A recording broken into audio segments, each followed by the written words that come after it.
And after another brief hiatus, I decided to go back into the store to see what would catch my eye. At first, it appeared nothing would. Then I looked a little deeper and found another blast from the past. A forgotten piece of Gibson's 1970s history.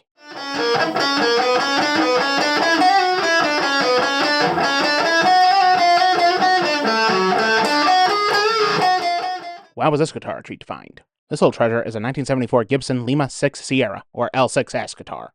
First produced by Gibson from 1973 until 1979. It was a descendant of Gibson's Lima 5 Sierra, or L5S jazz model guitar. It was also reminiscent of the Les Paul, but with some different upgrades. For example, it was the first production Gibson model to have a 24-fret neck. That was unheard of in the 1970s. Only in the 80s, when heavy metal and shred guitar came out, did 24-fret necks start to catch on. And unlike most of Gibson's 70s models, the L6-S actually caught on, and was seen in the hands of Paul Stanley from Kiss, Josh Two from Devo, John McLaughlin, Carlos Santana, Malcolm Young from AC/DC, and even rock royalty like Prince and Keith Richards. I had always heard about these guitars, but never had a chance to actually try one, so I figured I'd seize the opportunity. I took the guitar off the wall and began looking for an amplifier. I could not find any available on the showroom floor, so it was back to the Platinum Room for the first time in a long while. Yes, sir, you belong in here. I found an orange Super Crush propped atop a 2x12 cab, so I figured that would do. Of course, I had to look over the guitar before I played it. The L6-S differs from other Gibsons in that it's made of all maple, a maple body, neck, and fingerboard, all together. Even the headstock is made of maple, as you can see in this shot.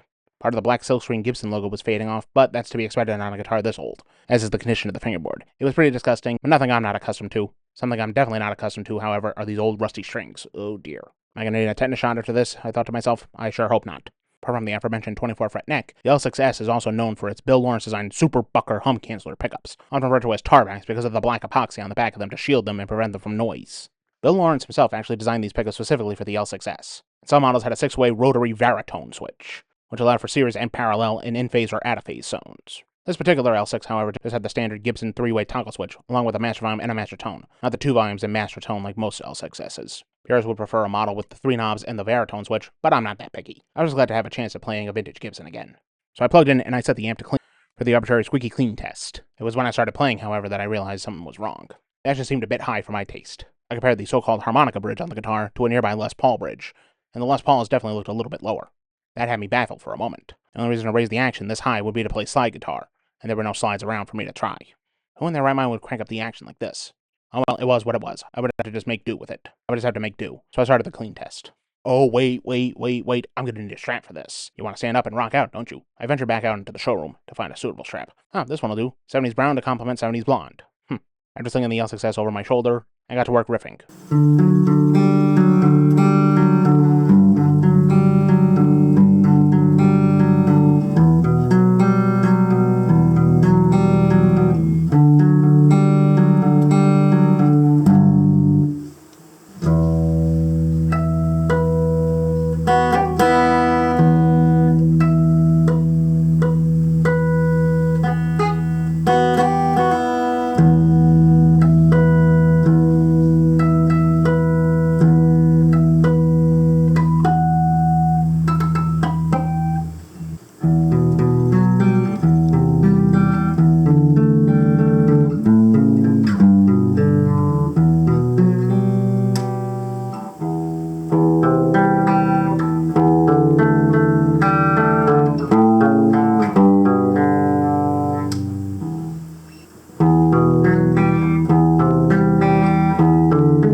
Wow, I thought to myself. My initial thoughts were definitely positive. Clean tones were definitely good. Now it's time for the distorted zones. I flipped the switch to dirty and got to work riffing.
was time for lead examples.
And also to experiment with the knobs. See how well the guitar cleaned up with the volume road back, and how the plug-in baby setting would be. Both pickups on and tone at 0.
As the assignment wore on, I kept thinking to myself, wow, I feel privileged to try this guitar. And the price wasn't even that ridiculous either. Just 1,099 Benjamins. That's pretty reasonable for a vintage Gibson, certainly more reasonable than a vintage Les Paul. Why am I only comparing with the frets? See, back in the 70s, Gibson was using these super low frets on pretty much all their guitars. They became known as fretless wonders. While nothing inherently wrong with them per se, they do make playability a little bit more challenging, especially with higher action like on this guitar.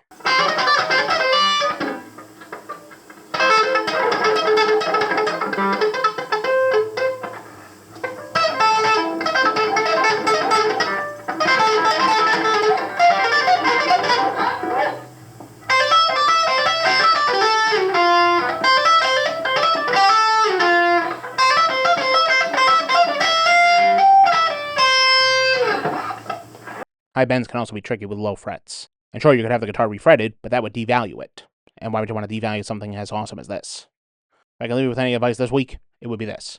Go out and find a vintage Gibson, and play it. And if you can afford it, buy it. There is something about an old guitar that speaks louder than a new one. Just think about all the hands that graced its fingerboard before. I could not help but wonder who had played that L6-S before me as I left. All the power chords and notes amplified through its pickups. And how many faces it's seen on stage. Believe me, once you experience that, there is nothing like it. Thank you and have a good week.